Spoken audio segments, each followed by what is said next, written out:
Hello everyone, welcome to our channel Mathrific. मैं हूं अखिलेश कुमार शर्मा।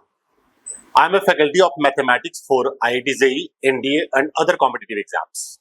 सो आज का वीडियो उन पेरेंट्स के लिए बहुत इंपॉर्टेंट है जिनके बच्चे आईआईटी जेईई की तैयारी कर रहे हैं, या मैं ये भी कह सकता हूं आज का वीडियो उन सभी बच्चों के लिए जरूरी है जो आईआईटी जेईई की प्रिपरेशन कर रहे हैं या आईआईटी जेईई क्लियर करने का सपना देखते हैं। ऑलराइट, सो पहले बता दूं जेईई होता क्या है। अगर आप आईआईटी या एनआईटी से बीटेक या बीई करना चाहते हैं तो आपको जेईई ज्वाइंट एंट्रेंस एग्जाम देना होगा, और इस एग्जाम के क्लियर होने के बाद ही आपको इन प्रीमियम कॉलेजेस में एडमिशन मिल सकता है। ऑलराइट, सो बेसिकली बता दूं कि ये जो नेक्स्ट आईआईटी का एग्जाम होने वाला है दैट वुड बी इन 2026।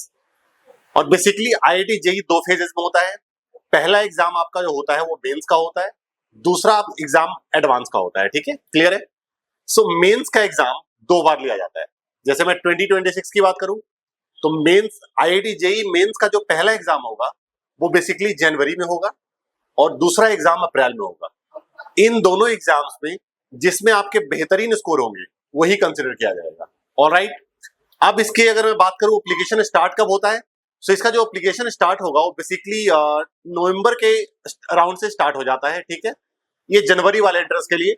और अप्रैल वाले की बात करूं तो बेसिकली आपका जनवरी या फरवरी में स्टार्ट होगा बेसिकली। ठीक है, और रिजल्ट जो होता है हमारा, वो जो एग्जाम आप जैन में दोगे उसका रिजल्ट फरवरी में आ जाता है, और जो एग्जाम आप अप्रैल में दोगे उसका रिजल्ट बेसिकली अप्रैल के ही एंड में आ जाता है। ऑलराइट, और दोनों एग्जाम्स में जिसमें आपके बेहतरीन मार्क्स होंगे वो कंसिडर किया जाएगा। और अगर आप आईआईटी जेईई को क्वालिफाई करते हैं तो आपको आईआईटी एडवांस के एग्जाम में अपियर होना होगा, और अगर आप एडवांस एग्जाम को क्वालिफाई करते हैं तो आपको एडमिशन मिलता है इन IIT, Indian institute of technology. Alright, अब जेईई एग्जाम का जो पैटर्न होगा पहले मैं आपको समझाता हूँ। जैसे कि जेईई मेंस का जो एग्जाम होगा उसका बेसिकली सिलेबस जो होगा that would be physics, chemistry, mathematics, और ये strictly class 11th and class 12th का होगा। ठीक है, क्लियर है। और लेवल इसका ऑब्वियसली बहुत कठिन होता है। इसका जो पेपर होगा that would be basically 300 number का पेपर होगा, 300 मार्क्स। टोटल 25 क्वेश्चन होंगे फिजिक्स से, 25 क्वेश्चन होंगे केमिस्ट्री से, और 25 क्वेश्चन होंगे मैथमेटिक्स से। टोटल 75 क्वेश्चन और 300 मार्क्स का पेपर होगा। हर क्वेश्चन के लिए आपको +4 मार्क्स दिया जाता है अगर क्वेश्चन सही होता है तो, और अगर क्वेश्चन गलत होता है तो आपके -1 मार्क्स होंगे। ठीक है, और अगर क्वेश्चन को आपने अनअटेम्प्टेड छोड़ा है तो उसके लिए आपको न मिलेगा न जाएगा, दैट इज 0। ऑलराइट, अब सबसे इंपॉर्टेंट पॉइंट आता है कि हम आईआईटी जेईई की तैयारी करें कैसे। ऑलराइट, सबको लगता है कोचिंग चले जाएंगे, वहां पे एडमिशन ले लेंगे और हमारा सिलेक्शन हो जाएगा। ऐसा बिल्कुल नहीं होता है।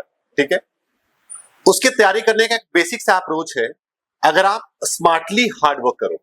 जैसे बहुत सारे बच्चे मैं देखता हूं कि सिर्फ हार्ड वर्क किए जा रहे हैं, जहां तहां से क्वेश्चन किए जा रहे हैं, उससे पॉसिबल नहीं है। ठीक है, इसका एक तरीका है, मैं हमेशा कहता हूं कि आप एक स्मार्ट वर्क कीजिए, स्मार्टली हार्ड वर्क कीजिए।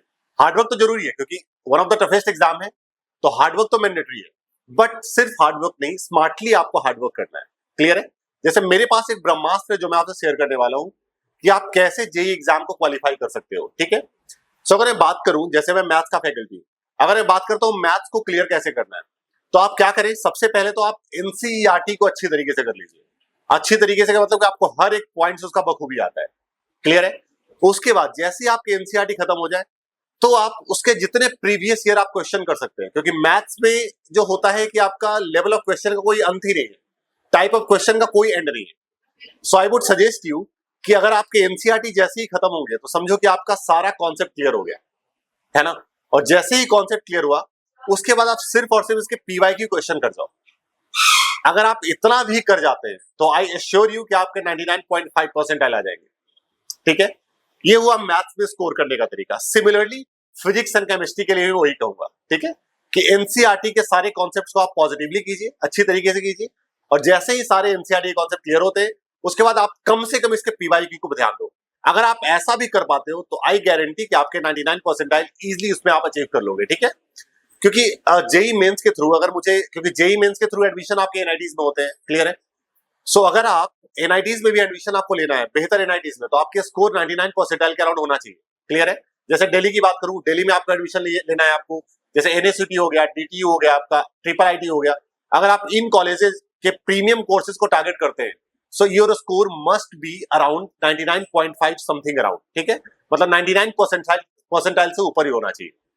तो ये तरीका है कि अगर आप इस तरीके से चीजों को आप अप्रोच करते हो तो आपके जेई क्वालिफाई हो जाएंगे। सो ये पहले ऐसा समय नहीं है कि आप कहेंगे कि भाई आईआईटी निकालना बहुत कठिन टास्क है, ऐसा कुछ भी नहीं है। आईआईटी निकालना जस्ट एक तरीका है। अगर आप उस तरीके को फॉलो करते हैं तो ट्रस्ट मी, आप यकीन करें, आप उस ड्रीम को आप अचीव कर लेंगे जो आपने देखा है। ऑलराइट, सो मैंने ब्रीफली आपको जेई मेंस और एडवांस के बारे में एक्सप्लेन करने की कोशिश की है। क्लियर है?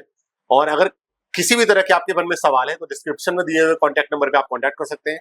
सो अगर आपको हमारी वीडियो अच्छी लगी हो तो इसको लाइक सब्सक्राइब करना ना भूलें। Thank you so much all of you.